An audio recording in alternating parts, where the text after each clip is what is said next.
Com muita atenção e reverência, nós vamos ouvi-la na voz do pastor Natanael Rinaldi Filho. Do profeta Daniel, capítulo 4, verso 34, nos diz: Mas ao fim daqueles dias, eu, Nabucodonosor, levantei os olhos ao céu, tornou-me a vir o entendimento, e eu bendisse o Altíssimo, e louvei e glorifiquei ao que vive para sempre, cujo domínio é sempre terno, e cujo reino é de geração em geração. Esse verso e esse acontecimento histórico nos falam de um tema importante, que é Deus reina. Nos falam a respeito da soberania de Deus nesse universo que vivemos. Deus é absolutamente soberano na sua criação, na providência e também na salvação.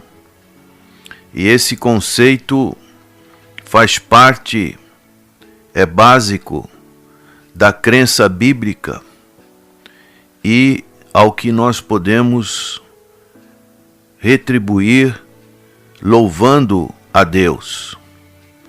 A visão de Deus reinando de seu trono, ela é repetida várias vezes na palavra de Deus. Encontramos, por exemplo, em Isaías capítulo 6, quando o profeta Isaías, ele nos diz, no ano da morte do rei Uzias, eu vi o Senhor assentado sobre um alto e sublime trono, e as abas de suas vestes enchiam o templo. Aqui ele não está falando do templo de Salomão, mas está falando da habitação de Deus. E ele diz: serafins estavam por cima dele, cada um tinha 6 asas, com 2 cobria o rosto, com 2 cobria os seus pés, e com 2 voava. E clamavam uns para os outros, dizendo: Santo, Santo, Santo é o Senhor dos exércitos. Toda a terra está cheia da sua glória. Então encontramos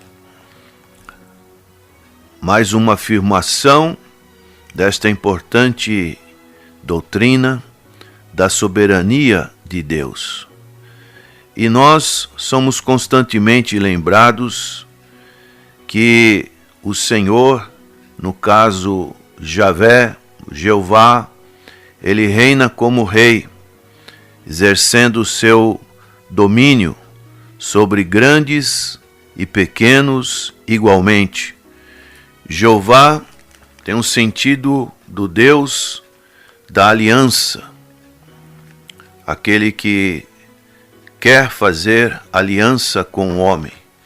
E encontramos no livro de Êxodo, capítulo 15, verso 18, na oração de Moisés, a afirmação que o Senhor reinará por todo o sempre. Então, o Senhor reina sobre grandes e pequenos. O domínio de Deus é total. Ele determina como ele mesmo escolhe e realiza tudo o que determina. E nada pode deter seu propósito ou frustrar os seus planos. Deus não tem um plano A, B, C como nós, homens, podemos ter. Deus exerce o seu governo no curso normal da vida, bem como nas mais extraordinárias intervenções ou milagres na história da humanidade. E nós, criaturas racionais de Deus, assim como as criaturas angélicas, gozam de livre ação. Isto é, nós temos o poder de tomar decisões pessoais quanto àquilo que desejamos fazer. Não seríamos seres morais responsáveis perante Deus, o juiz, se não fosse assim. Então seríamos praticamente um robô, uma criatura sem desejo, mas nós somos responsáveis nos nossos atos diante de Deus. Nem seria, por exemplo, possível distinguir, como as Escrituras fazem, entre aquilo que chamamos de maus propósitos dos humanos, das pessoas, e os bons propósitos de Deus, que soberanamente governa a ação humana como meio planejado para os seus próprios fins. Encontramos isso de uma maneira tão espetacular na vida de José do Egito, aquele que foi traído pelos seus irmãos, vendido como uma mercadoria, como objeto, e depois passou um bom período da sua vida, provavelmente uns 13 anos, numa situação em que chegou a estar até numa prisão, numa vida que poderia simplesmente não ter valor nenhum, mas sendo um servo de Deus, um homem que guardou uma adoração perfeita diante de Deus, Deus foi mudando toda essa circunstância, e nós encontramos no final do livro de Gênesis, no capítulo 50, verso 20, quando ele teve um encontro com seus irmãos, talvez o último encontro, ele diz: vós, na verdade, intentastes o mal contra mim. O agente humano da livre escolha,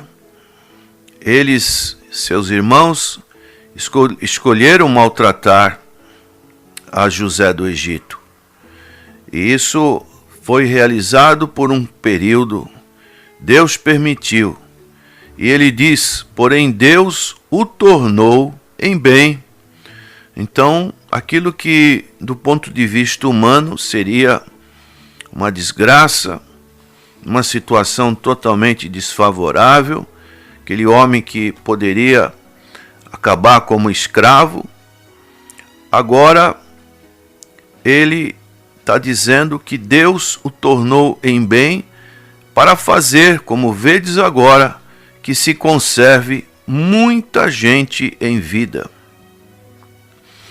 Então aquele homem que foi totalmente desprezado pelos seus irmãos, ele agora pode dizer no verso 21, não temais, pois, eu vos sustentarei a vós outros e a vossos filhos.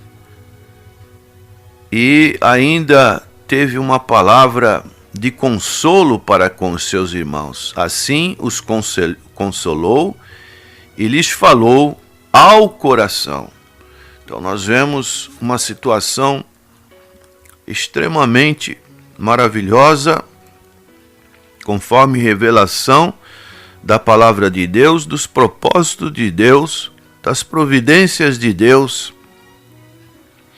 E isso também encontramos no livro de Atos, capítulo 2, quando no discurso de Pedro, como aqueles judeus que eram a grande maioria do auditório, puderam ouvir da parte de Pedro as providências de Deus na vida de nosso Senhor e Salvador Jesus Cristo.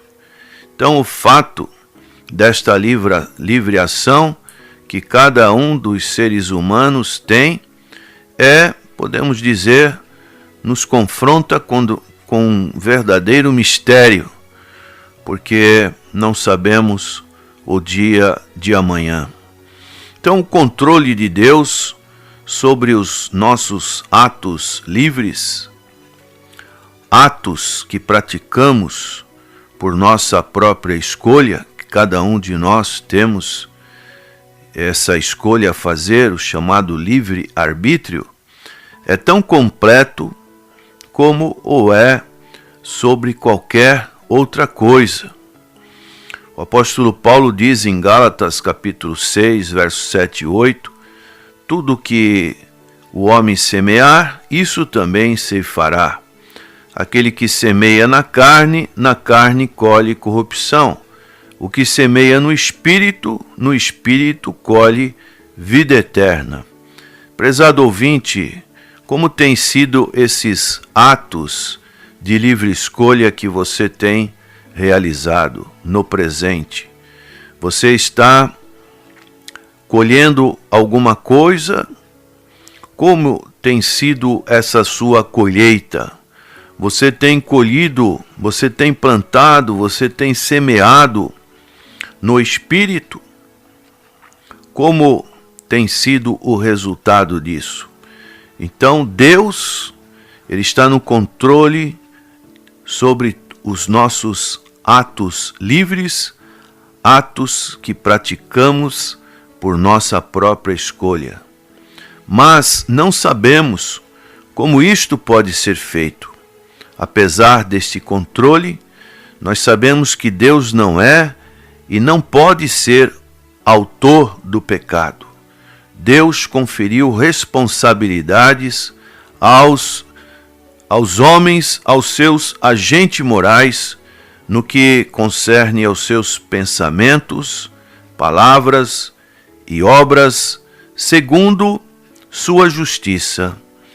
E nós podemos ilustrar isso com o Salmo 93, onde o salmista, tendo essa percepção a respeito de Deus, o salmista ensina que o governo soberano de Deus, em primeiro lugar, garante a estabilidade do mundo contra todas as forças do caos.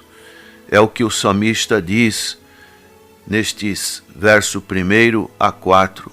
Reina o Senhor, revestiu-se de majestade, de poder se revestiu o Senhor e se cingiu, firmou o mundo que não vacila, desde a antiguidade está firme o teu trono, tu és desde a eternidade.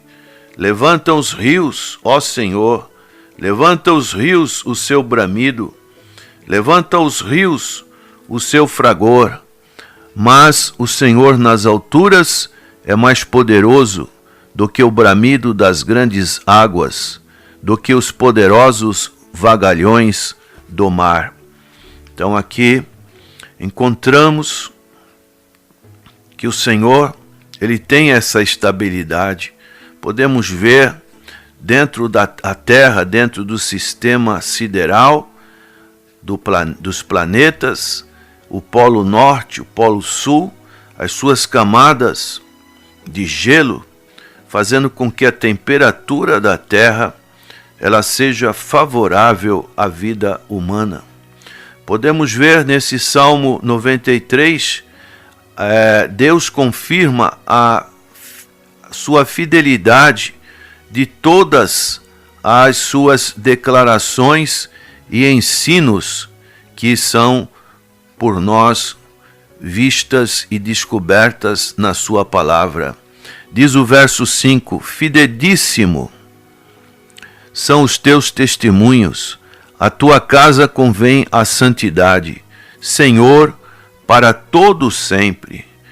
E isso exige de nós uma grande responsabilidade com a chamada adoração, quando nós entendemos o plano de Deus, o governo de Deus sobre todas as coisas, só nos resta adorar ao Senhor, estarmos prestando um culto verdadeiro em espírito e em verdade, retribuindo assim o que Deus tem feito daquilo que entendemos como prioridade, como providência, como o seu oferecimento de salvação para aqueles que estão perdidos em trevas. E o salmista, ele expressa essa alegria, essa esperança, essa confiança no Deus Todo-Poderoso. Por isso, nesse episódio aqui de Nabucodonosor, ele teve que passar por um processo em que ele se tornou, durante aproximadamente 7 anos, ele se tornou como meio animal e meio homem. Todo o seu orgulho, a sua arrogância foi destituída, e ele teve que reconhecer a grandeza de Deus, que o seu grande império babilônico foi um império que, por maior que seja, não pode estar ocupando o lugar de Deus.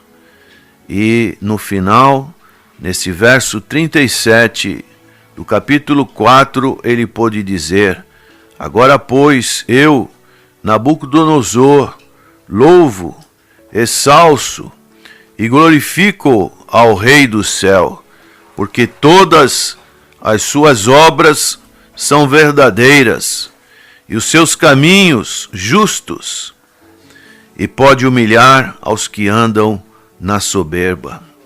Que reconheçamos que o Senhor é soberano sobre todas as coisas, e que possamos, nessa liberdade, nessa livre ação, tomar decisões pessoais que possam nos aproximar mais do nosso Deus, para que não sejamos julgados impróprios diante deste mesmo Deus. Para isso, ele nos oferece este grande plano de salvação que podemos encontrar através do Senhor Jesus Cristo, aquele que foi o nosso substituto, aquele que pagou o preço da nossa redenção ali na cruz do Calvário. Por isso, o escritor aos Hebreus, ele diz assim, Hebreus capítulo 12, verso 2, olhando firmemente para o autor e consumador da fé, Jesus, o qual, em troca da alegria que lhe estava proposta, suportou a cruz, não fazendo caso da ignomínia, está sentado à destra do trono de Deus. Essa deve ser o nosso propósito também, olhar para Jesus diante de todos os acontecimentos que podemos ter nessa vida, tanto acontecimentos na nossa vida, nossa família, nos envolvimentos que nós temos na vida profissional, na vida espiritual, na igreja, naquilo que podemos ver como essa região que habitamos, do litoral paulista, de São Paulo, do Brasil e do mundo. Nós temos que ter essa certeza que Deus reina. Para tanto, precisamos orar, buscar a presença do Senhor, para assim como ele fez com Daniel e seus amigos que ficaram numa situação desfavorável, num país totalmente diferente dos costumes que eles adquiriram em Judá, em Israel. Eles foram pessoas fiéis a Deus, e Deus preservou as suas vidas e preservou através deles também a condução do povo de Israel de volta para Jerusalém e para Judá. Que Deus possa nos abençoar, porque precisamos também marcar a nossa geração com os valores eternos, espirituais, que Deus nos revela através da sua palavra e principalmente através de nosso Senhor e Salvador Jesus Cristo, com a grande intermediação do Espírito Santo de Deus, que nos convence do pecado, do erro, da justiça e do juízo vindouro, mas que também quer habitar plenamente em nossas vidas, fazer de nós verdadeiros templos do Espírito Santo, para sermos testemunhas, para proclamarmos o grande evangelho de salvação para todos que estão em trevas, trazendo-os para a verdadeira luz que somente Jesus tem para iluminar as nossas almas e o nosso espírito.